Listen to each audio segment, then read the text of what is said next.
নতুন স্বাদ নিয়ে এসেছি আজকের রেসিপিতে, নতুন আঙ্গিকে নতুন নিয়মে এবং শীতের একটি পুষ্টিগুণ বৃদ্ধি করে এরকম একটি সবজি দিয়ে এবং কিছু উপকরণ সাথে দিয়ে এই রেসিপিটি আমি আজকে শেয়ার করব, যেটা কিনা আপনার স্বাস্থ্যসম্মত বৃদ্ধি করবে এবং স্বাদ বহুগুণে বাড়িয়ে দিবে, যেটা কিনা আপনার সোনামণিকে আপনি টিফিনে দিতে পারবেন, বিকেলের নাস্তায় প্রেজেন্ট করতে পারবেন।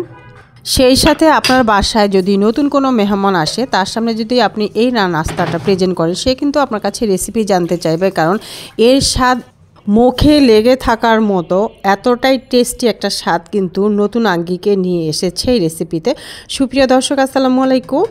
আজকে আমি প্রথমেই যেটা করছি, মুরগির বুকের দুইটা পার্ট কিন্তু ছোট করে পিস করে কেটে নিয়েছি। তো এগুলো সিদ্ধ করার জন্য প্রথমে আমি এখানে মেজারমেন্ট কাপের 1 কাপ পানি এবং 1 চা চামচ আদা রসুন পেস্ট, 1 চা চামচ সয়া সস এবং স্বাদ মতো লবণ দিয়ে সিদ্ধ করার জন্য বসিয়ে রেখে এখন চলে আসছি আমি এখানে সবজি কাটার জন্য। তো প্রথমে আমি এখানে বাঁধাকপিটা কেটে নিব একেবারে কুচি কুচি করে। একটা বাঁধাকপির অর্ধেকটা পুরোটা দিব না, কিছুটা কম দিয়ে বাকিটা কিন্তু আমি একেবারে কুচি কুচি করে কেটে নেব আর কি। সুপ্রিয় দর্শক, আজকের রেসিপিতে যে নাস্তাটা আমি আপনাদের সাথে শেয়ার করছি সেই নাস্তাটা কিন্তু আমি ফ্রোজেন পদ্ধতিটাও আপনাদের সাথে শেয়ার করব, সেই সাথে কিভাবে ভাজতে হবে সেটাও কিন্তু আপনাদের সাথে শেয়ার করব। তো সামনে কিন্তু আরও এই রেসিপির কিছু খুঁটিনাটি ভালো কিন্তু কিছু রয়েছে যেটা আপনাদের জানার আছে, তবে ফুল রেসিপিটা যদি আপনারা মনোযোগ দিয়ে দেখেন তাহলে সেম আমার মতন এই রেসিপিটি আপনিও ঘরে বসে খুবই ঝটপট করে অল্প সময় সুস্বাদু মজাদার একটি রেসিপি তৈরি করতে পারবেন। তো আমার বাঁধাকপি কাটা কিন্তু শেষ হয়ে গিয়েছে। এখন আমি যেই সবজিটা খোসা ছাড়িয়ে নিচ্ছি এটা হচ্ছে বিট। তো এই বিট কিন্তু খুবই পুষ্টিকর একটা সবজি, আর শীতের কালে তো এই সবজিটা প্রচুর ওঠে, আর এই সবজিটার মধ্যে কিন্তু অনেক পুষ্টিগুণ থাকে, আর বিশেষ করে সবজিগুলো কিন্তু বাচ্চারা খেতে চায় না। তো এরকম পুষ্টিগুণ সবজি যদি টিফিনের সাথে এরকম নাস্তার সাথে দেয়া যায় তাহলে বাচ্চাদের হেলথের জন্য খুবই উপকারী হয়। সুপ্রিয় দর্শক, এখানে আমি বিটটাকে ভালো করে একটা গ্রেটার দিয়ে গ্রেট করে নিয়েছি। একটা বিটায় অর্ধেকটা আমি এখানে গ্রেট করে নিয়েছি, সেই সাথে একটি গাজর নিয়েছি, গাজরটাকেও এখন ভালো করে গ্রেট করে নেব, একদম চিকন চিকন করে গ্রেটার দিয়ে গ্রেট করে নিলে যে এরকম সুন্দর করে চিকন কিন্তু হয়ে যায়। তো এভাবেই করে নিতে হবে। তো আমার সবজিগুলো কিন্তু অলমোস্ট কাটা একেবারে কমপ্লিট। এখন আমি গাজরটাকেও উঠিয়ে নিব বিটের পাশাপাশি। তো এইভাবে করে কিন্তু সবজিগুলো কেটে নিতে হবে। অলমোস্ট আমার কাটা একেবারেই রেডি। এখন আমি যেটা করব, ওই যে সিদ্ধ করতে বসিয়েছিলাম না চিকেনটা, তো সেই চিকেনটা কিন্তু আমার একেবারে সিদ্ধ হয়ে গিয়েছে। তবে হ্যাঁ, নামানোর আগে একটুখানি লেবুর রস কিন্তু দিয়ে দিবেন। তো এ পর্যায়ে এসে যদি আপনি এই লেবুর রসটা ব্যবহার করেন তাহলে চিকেন থেকে যে এক্সট্রা একটা গন্ধ ভাব থাকে না, সেটা কিন্তু দূর হয়ে যায়। ঠিক আছে, এই টিপসগুলো যদি আপনারা ফলো করেন তাহলে আপনাদের নাস্তার রেসিপিও কিন্তু অনেক ইয়াম্মি হবে, মজাদার হবে। তো আমি নামিয়ে নিয়েছি, নামিয়ে নিয়ে এখন কাঁটা চামচের সাহায্য নিয়ে কিন্তু ছাড়িয়ে নিয়েছি। চাইলে কিন্তু আপনি হাত দিয়েও ছাড়িয়ে নিতে পারেন। তো এইভাবে কাঁটা চামচ দিয়ে ছাড়িয়ে নিলে সুন্দর হয়, দ্রুত কাজটা হয়ে যায়। তো আমি আপনাদের দেখানোর সুবিধার্থে যেটা করেছি, হাত দিয়েও কিছু দেখিয়ে দিচ্ছি, যে এরকম হাতও আপনি কিন্তু ব্যবহার করতে পারেন সুন্দরভাবে, কোনো ব্যাপার না। তো আমি এটা করে নিয়েছি, করে আমি এক পাশে কিন্তু এখন রেখে দিয়েছি। রেখে দিয়ে এখন আমি যেটা করব, একটা ডো রেডি করে নিব। তো সেজন্য এখানে একটা মিক্সিং বল ব্যবহার করেছি। তো এখানে মেজারমেন্ট কাপের পরপর আমি 5 কাপ কিন্তু ময়দা নিয়ে নিয়েছি, এবং সেই সাথে এই ময়দার সাথে আমি ব্যবহার করব লবণ। এখানে আমি 1 চা চামচ লবণ দিয়েছি, আর সেই সাথে এখানে আমি এখন ব্যবহার করব হচ্ছে গোলমরিচ। এখানে কিন্তু 1 চা চামচ গোলমরিচ দিয়ে দিলাম। সেই সাথে আমি আরও একটা উপকরণ ব্যবহার করব, যেই উপকরণের কারণে কিন্তু এই রেসিপির স্বাদ বহুগুণে বাড়িয়ে দিবে। দিয়ে দিলাম 1 চা চামচ কালো জিরা। এই কালো জিরাটা দিলে এই নাস্তার রেসিপিটা কিন্তু বহুগুণের স্বাদ বৃদ্ধি করে, এবং এই কালো জিরাটা কিন্তু আমরা সবাই জানি অনেক রোগের উপকার। তো যাই হোক, এগুলো ভালো করে একটা স্পন দিয়ে চামচ দিয়ে কিন্তু মিক্স করে নিতে হবে প্রথমে, সেটাই করেছি।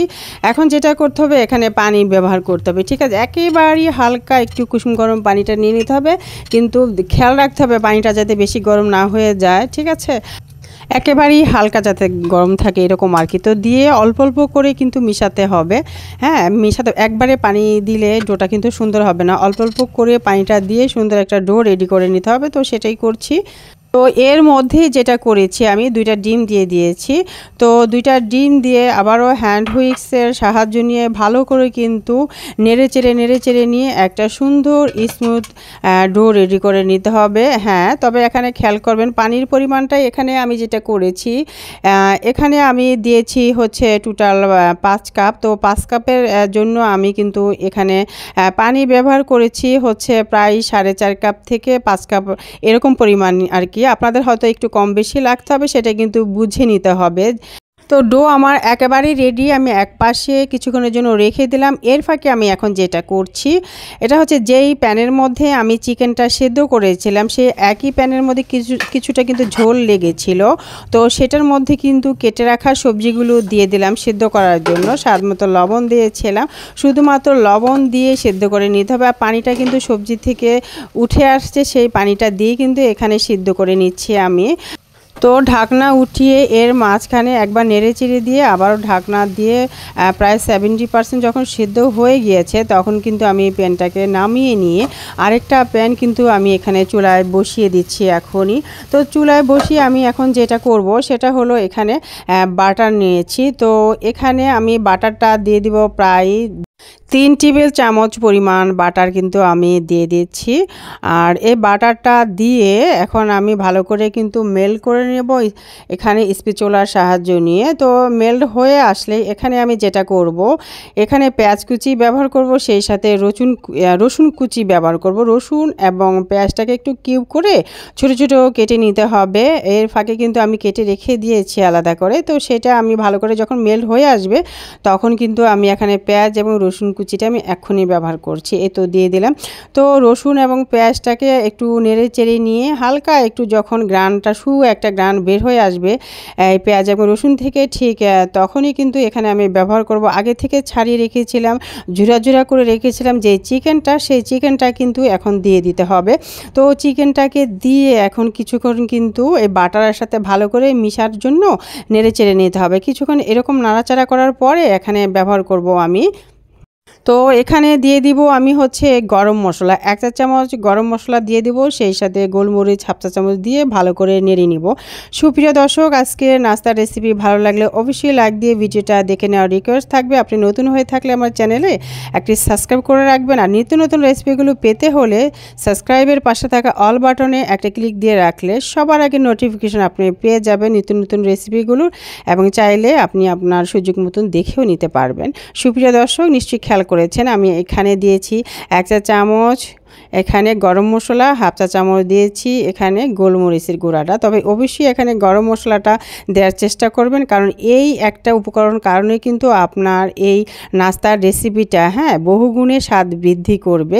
অবশ্যই এখানে কিন্তু গরম মশলাটা দিতে হবে। তো গরম মশলার মধ্যে যে উপকরণটা ছিল এখানে ছিল হচ্ছে এলাচ, দারচিনি এবং লবঙ্গ খুবই অল্প, এবং তেজপাতা ছিল। এই পরিমাণ এগুলো দিয়ে কিন্তু আমি একটা গরম মশলা রেডি করেছিলাম, সেখান থেকে 1 চা চামচ দিয়ে দিয়েছি। তো সব কিছু উপকরণ দিয়ে নেড়েচেড়ে নিয়েছি। এখন কিন্তু আমার এই ভেতরের পুরটা একেবারেই রেডি, সুস্বাদু একটা পুর কিন্তু রেডি হয়ে গিয়েছে। এখন আমি কি করব, নামানোর আগে যেটা করব এখানে আমি দিয়ে দিয়েছি কর্নফ্লাওয়ার। এখানে আমি 2 টেবিল চামচ পরিমাণ কর্নফ্লাওয়ার নিয়ে নিয়েছি, পানি দিয়ে একটু গুলে তারপর দিয়ে দিলাম। এটা করলে যেটা হবে ঝটপট কিন্তু মিশে যাবে। আর এই কর্নফ্লাওয়ার ব্যবহার করেছি বাইন্ডিংয়ের জন্য, যাতে এটা বাইন্ডিং হতে খুবই সুবিধা হয়। তো একেবারেই রেডি হয়ে গেল, এবং আমি এক পাশে রেখে দিয়ে এখন ওই যে ডোটা রেডি করেছিলাম সেই ডো থেকে এখন আমি শীট তৈরি করে নিব।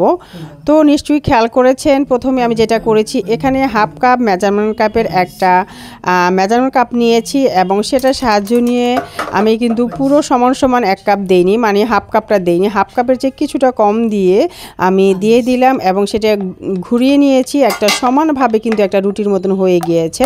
আমি যেটা করেছি একটা 1/2 কাপ মেজারমেন্ট কাপ নিয়েছি এজন্য যাতে সবগুলো রুটিগুলো শীটগুলো যাতে একই সাইজের হয়। তো আপনি এটা ফলো করতে পারেন, অথবা চাইলে আপনি আপনার পছন্দ মতন কিন্তু কোনো পাত্র বা দিতে পারেন, বা কোনো চামিচও এখানে ব্যবহার করতে পারেন।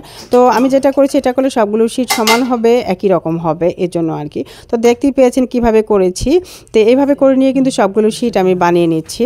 তো প্রথমে আমি এই যে এরকম দিয়ে, মানে সমান না, একটু কম দিয়েছি আর কি, 1/2 কাপের চেয়ে একটু দিয়ে এরকম ঘুরিয়ে নিলেই কিন্তু রুটিটা বা শীটটা একেবারে সমান হয়ে যায়। ঠিক আছে, একেবারে চারিদিকে সব দিকে কিন্তু সমানভাবে একটা শীত সুন্দরভাবে হয়। তো প্রথমে কিছুক্ষণ রেখে যখন দেখবেন এরকম একটা সিদ্ধ সিদ্ধ কালার চলে আসছে, তখনই কিন্তু এটাকে উল্টিয়ে দিতে হবে। তো উল্টিয়ে দিয়ে সামান্য কিছুক্ষণ রেখে তারপরে কিন্তু উঠিয়ে নিতে হবে। এরকম করে সবগুলো শীট কিন্তু অলরেডি আমি রেডি করে নিয়েছি। আর এই যে এখানে একটা ডো দেখতে পাচ্ছেন, এটা যখনই আমি ডোটা রেডি করেছিলাম না, সেই ডো থেকে কিছু পরিমাণ আমি উঠিয়ে রেখেছিলাম, আর উঠানোটা একটু স্কিপ হয়ে গিয়েছে, তাই আপনাদের সাথে শেয়ার করতে পারিনি। তো যাই হোক, আমি রেখেছি, এই জন্য এখন কিন্তু আমার কাজে লাগবে। সিল করার জন্য কিন্তু এই ডোটা অবশ্যই রাখতে হবে, অথবা যদি আপনি ডো থেকে উঠিয়ে না রাখেন, আপনি কিন্তু আলাদাভাবে করেও কিন্তু নিতে পারেন। সেক্ষেত্রে হচ্ছে আপনি কয়েক চামচ ময়দা বা আটা নিয়ে নিলেন, কিছু পরিমাণ পানি নিয়ে মিক্স করে নিলেই কিন্তু রেডি হয়ে যাবে সিল করার জন্য একটা আঠা। তো এখানে আমি পুর থেকে পরিমাণ মতন পুর দিয়ে নিলাম একটা শীট নিয়ে। তো পুর এইভাবে দিয়ে নেবেন, আপনি আপনার পরিমাণ মতন কতটুকু আপনি বানাতে চান, বড় ছোট মাঝারি, সেইভাবে কিন্তু দিয়ে নিতে হবে। এরপরে আমি যেটা করেছি, ওই যে সিল দেওয়ার জন্য একটা আঠা তৈরি করে নিয়েছি। তো সেখান থেকে এই যে আমি এখন এইভাবে ব্রাশ করে দিয়ে নিয়েছি। তো এইভাবে যদি আপনি ব্রাশ করে দিয়ে নেন, আপনার কিন্তু দ্রুত এই রুলগুলো বানানো হয়ে যাবে, খুবই ঝটপট এবং খুবই সুবিধা হবে। আপনার মনেই হবে না যে খুব কষ্ট হচ্ছে, অল্প সময়ের মধ্যে কিন্তু অনেকগুলো রুল আপনি রেডি করে নিতে পারবেন। তো হ্যাঁ, ভাঁজটা আমি আপনাদেরকে দেখে দিচ্ছি, একটু দেখেই বুঝে নিতে হবে কিভাবে আমি করে নিচ্ছি। তো দেখতেই পাচ্ছেন, দেখে নিশ্চয়ই বুঝতেই পেরেছেন যে কিভাবে আমি ভাঁজটা দিয়ে নিয়েছি। তো এরকম করেই নিতে হবে। তবে হ্যাঁ, এই ভাঁজটা দেওয়ার জন্য কিন্তু প্রথম ধাপই হয়তো বা আপনার কম সুন্দর হবে না, কয়েকটা করতে হবে বা দুই একবার করতে হবে, তারপরে কিন্তু আপনার হাতে একটা শেপ চলে আসবে। এই যে দেখতেই পাচ্ছেন কত সুন্দরভাবে কিন্তু রুলটা এবং রুলের শেপটা তৈরি করে নিয়েছি। এখন আমি আপনাদের সাথে আরও একটা বানিয়ে দেখাবো, এই জন্য আপনাদের সুবিধার জন্য, যাতে আপনাদের দেখে বুঝতে সুবিধা হয়, সেই জন্য। দেখতেই পেলেন আমি আরও একটা শীট নিয়েছি এবং এখানে পরিমাণ মতন পুর দিয়ে নিচ্ছি। তো পুর দিয়ে এখানে ওই যে আগের মতন আবারও সুন্দর করে ব্রাশ করে নিব। ওই যে আঠা থেকে নিয়ে নিলাম, নিয়ে চারপাশে লাগিয়ে দিতে হবে। তো লাগিয়ে দিয়ে সুন্দর করে ব্রাশ করে নিতে হবে। তো এটা করলে খুবই সুবিধা হয়, আপনার কিন্তু উঠে যাবে না, সুন্দরভাবে কিন্তু বসে থাকবে। যেমনটা দেখতেই পাচ্ছেন, আমি কিন্তু কি সুন্দর করে বসিয়ে নিচ্ছি, উঠে যাচ্ছে না, এরকম আর কি। ঠিক আছে, তো এইভাবে করে নিলে কিন্তু রুল খুবই ঝটপট এবং সুন্দরভাবে শেপটা কিন্তু তৈরি হয়ে যায়। তো আপনাদের সুবিধার্থে কিন্তু আমি দুইটা রুল দেখিয়ে দিলাম। তো দেখতেই পাচ্ছেন কি সুন্দর করে আরও একটা রুল কিন্তু রেডি করে নিয়েছি। তো এরকম করেই কিন্তু আমি সবগুলো রুল এখন রেডি করে নেব। এই যে আরও একটা কিন্তু আপনাদের সুবিধার্থে, তো প্রায় আমি 3টা মতন আপনাদের দেখিয়ে দিচ্ছি, যাতে ভাঁজটা আপনাদের দিতে খুবই সুবিধা হয়। তো আজকে আমি যেটা করেছি, 2 ধরনের ব্রেড ক্রাম্ব নিয়ে 2 ধরনের রুল কিন্তু শেয়ার করেছি। আপনারা সঙ্গে থাকলেই দেখতে পারবেন। খুবই ইউনিক একটা সিস্টেম, যেটা হয়তো বা এর আগে দেখেননি। যেমন এই যে আমার রুলগুলো কিন্তু শেপ দেওয়া একেবারেই কমপ্লিট। এখন আমি যেটা করব, এখানে ব্রেড ক্রাম্ব নিয়ে নিব, হোয়াইট ব্রেড ক্রাম্বটা। ঠিক আছে, তো হোয়াইট ব্রেড ক্রাম্বটা ব্যবহার করছি এবং এখানে রুলের সাথে মিক্সড করে দেখিয়ে দেব। তার জন্য কিন্তু এখানে আমি 3টা ডিম নিয়ে নিয়েছি এবং এই ডিম 3টাকে ভালো করে খোসা ছাড়িয়ে কিন্তু এখানে সামান্য লবণ এবং সামান্য গোলমরিচের গুঁড়া দিয়ে ভালো করে মেখে একটা মেল্ট তৈরি করে নিব। হ্যাঁ, ঠিক আছে, তো এটা করে তারপরে আমি যেটা করব, রুলগুলোকে ডিমের সাথে চুবিয়ে নিয়ে তারপরে এই সাদা ব্রেড ক্রাম্বের সাথে কিন্তু আমি এখানে কোটিং করে নিব। কোটিং করে নিয়ে এখানে সাদা যে রুলগুলো, সেগুলো একপাশে রেখে দিব এবং সেই সাথে আপনাদের সাথে কিন্তু আরও একটা রুল শেয়ার করব। এখানে আমি ব্যবহার করব হচ্ছে কমলা কালার যে ব্রেড ক্রাম্বটা আছে, সেটাও কিন্তু শেয়ার করব। তো সুপ্রিয় দর্শক, দেখতেই পাচ্ছেন এখানে কিন্তু আমার একটু অসুবিধাই হচ্ছে এই পাত্রের মধ্যে যে ব্রেড ক্রাম্ব রেখেছি, সেজন্য আমি এখানে একটা বাটি টাইপের নিয়েছি, এটার মধ্যে ব্রেড ক্রাম্বগুলো নিয়ে নিয়েছি। আর এটা এইভাবে করলে কিন্তু আপনার কাজটা খুবই সহজ হবে এবং খুব তাড়াতাড়ি হবে। আপনি বাটিটা একটু নাড়ালেই কিন্তু এই রুলের মধ্যে কিন্তু লেগে যাচ্ছে ব্রেড ক্রাম্বগুলো। তো এইভাবে করে নিলে খুবই ব্যালেন্সটা ঠিক থাকে, সুন্দরভাবে কিন্তু ব্রেড ক্রাম্বগুলো লাগে এবং কাজটা কিন্তু খুবই সুন্দর হয়, সহজ হয়, দ্রুত হয়ে যায়। তো দেখিয়ে নিচ্ছেন কত সহজভাবেই কিন্তু আমি এই সাদা ব্রেড ক্রাম্ব দিয়ে অর্ধেক রোলগুলো কিন্তু আমি রেডি করে একপাশে রেখে দিলাম, আর বাকি অর্ধেক যেটা করব এই যে আমি আবারও ডিমে চুবিয়ে নিচ্ছি, আর দুইটা কিন্তু কাঁটা চামচ এখানে ব্যবহার করেছি। তো দেখতে পাচ্ছেন আমি কিভাবে করে নিচ্ছি। এভাবে করে নিলে কাজগুলো খুবই দ্রুত সহজ হয়, হাতের মধ্যে লাগে না। তো হাতের মধ্যে লেগে গেলে কিন্তু অনেক প্রবলেমে পড়তে হয় রোলগুলো রেডি করার জন্য। তো এভাবেই করে নেবেন, খুবই সুন্দর হবে। তো এভাবে করে নিয়ে কিন্তু আমি সবগুলো রোল কিন্তু রেডি করে নিচ্ছি। আর সুপ্রিয় দর্শক, নিশ্চয়ই খেয়াল করেছেন যে আমি পুরো ভিডিও জুড়ে টিপস এবং টেকনিকগুলো আপনাদের কাছে শেয়ার করার জন্য চেষ্টা করেছি। যেই টিপস এবং টেকনিকগুলো জানা থাকলে এবং দেখা থাকলে কিন্তু আপনিও ঘরে বসে এরকম ঝটপট সুস্বাদু রোল রেডি করে নিতে পারবেন। আর যেই উপকরণগুলো ব্যবহার করেছি নিশ্চয়ই এই উপকরণগুলো ব্যবহার করার চেষ্টা করবেন। আর এই উপকরণগুলো ব্যবহার করলেই আপনার রোলগুলো কিন্তু অনেক বেশি মজাদার হবে এবং মুখে কিন্তু এই স্বাদ লেগেই থাকবে। এবং বাচ্চাদের জন্য, টিফিনের জন্য, বিকালের নাস্তার জন্য এবং যারা বাসায় মেহমান আসবে তাদের সবার জন্য কিন্তু এই রেসিপি একেবারেই পারফেক্ট হবে। এর আগেও কিন্তু আমরা এরকম রেসিপি খেয়েছি, বাট এই নাস্তা খেয়েছি, বাট এরকমভাবে ইউনিকভাবে কিন্তু আমরা খাইনি। তো আজকে আমি সম্পূর্ণ নতুন আঙ্গিকে আপনাদের সাথে দেখানোর চেষ্টা করেছি। আশা করছি নিশ্চয়ই আপনার এতটুকু হলেও ভালো লেগেছে। ভালো লাগলে আবারও রিকোয়েস্ট থাকবে একটা লাইক দিয়ে ভিডিওটি দেখে নেওয়ার জন্য, এবং চ্যানেল থেকে দেখলে সাবস্ক্রাইব করে রাখবেন, পেজ থেকে দেখলে লাইক ফলো দিয়ে ভিডিওটি শেয়ার করে আমার পেজের সাথেই থাকবেন। তো আমি কিন্তু ভাজতে চলে আসছি। এখানে আপনি যেটা করবেন, তেলটাকে কিন্তু মিডিয়াম একটা ফ্লেমে আগে থেকে গরম করে নিতে হবে, ঠিক আছে। তারপরে এখানে রোলগুলো দিয়ে ভেজে নেবেন। তো দুই ধরনের রুলই আমি নিয়ে নিলাম। সাদা ব্রেড ক্রাম্ব দিয়ে যেটা করেছি সেটাও নিয়ে নিয়েছি, কমলা কালার যেই ব্রেড ক্রাম্ব দিয়েছি। তো দুটো থেকে আমি নিয়ে ভেজে আপনাদের সাথে দেখিয়ে দিচ্ছি। যেহেতু এখানে কিন্তু পুরটা আগে থেকেই রেডি করা এবং শীটগুলোও আমি করে নিয়েছি চুলা দিয়েই গরম করে। সো এখানে ভাজতে কিন্তু খুব একটা বেশি সময় লাগবে না। তবে আপনি খেয়াল করে বুঝে নেবেন যে দুই পাশ যাতে দুই পাশ মানে এই পাশ আর এবং অপর পাশ দুপাশই যাতে সুন্দরভাবে ভাজা হয়, সুন্দরভাবে একটা কালার চলে আসলে আপনি যখন বুঝে নেবেন সুন্দর একটা কালার চলে আসছে তখনই কিন্তু আপনার ভাজা কমপ্লিট। তবে হ্যাঁ, একটু উল্টিয়ে পাল্টিয়ে ভেজে নিতে হবে 2-3 বার করে। একবারই কিন্তু যদি আপনি করতে চান তাহলে কিন্তু ভাজাটা সুন্দর হবে না। 2-3 বার করে কিন্তু এরকম উল্টিয়ে পাল্টিয়ে ভেজে নিলে সেই রুলের ভাজাটা সুন্দর হবে, পারফেক্ট হবে, খেতেও কিন্তু খুবই সুস্বাদু হবে। তো এরকম করে একটু সময় নিয়ে একটু উল্টিয়ে পাল্টিয়ে ভেজে নিতে হবে। অলমোস্ট কিন্তু আমার ভাজা কমপ্লিট। এখন আমি দেখতেই পাচ্ছেন কাঁটা চামচের সাহায্য নিয়ে তেলটাকে ঝরিয়ে নিয়ে কিন্তু আমি রোলগুলোকে উঠিয়ে নিলাম। তো অলরেডি কিন্তু আমার উঠানো কমপ্লিট। এখন আমি এই যে একটা কেটে দেখিয়ে দিচ্ছি আপনাদের ভিতরটা কত সুন্দর হয়েছে এবং উপরটা হালকা টাইপের একটা ক্রিস্পি ভাব চলে আসছে, আর ভিতরটা তো খুবই সফট এবং ইয়াম্মি হয়েছে। তো এখন আমি আপনাদের সাথে শেয়ার করব হচ্ছে ফ্রোজেন পদ্ধতিটা। আমরা তো বরাবরই এয়ারটাইট বক্সে করে রাখি, আর ওইভাবে করলে যেটা হয় আমাদের কিন্তু ফ্রিজটা অনেকটা জায়গা দখল করে জায়গাটা নষ্ট হয়ে যায়। সো জায়গাটা সেভ করার জন্য আমরা কিন্তু এই যে এরকম কিন্তু জিপলক ব্যাগ ব্যবহার করতে পারি। তো এরকম করে রাখলে স্বাস্থ্যসম্মত হয়, অনেকগুলো আপনি রাখতে পারতেছেন এবং আপনার ফ্রিজের জায়গাটা কিন্তু অনেক সেভ হচ্ছে।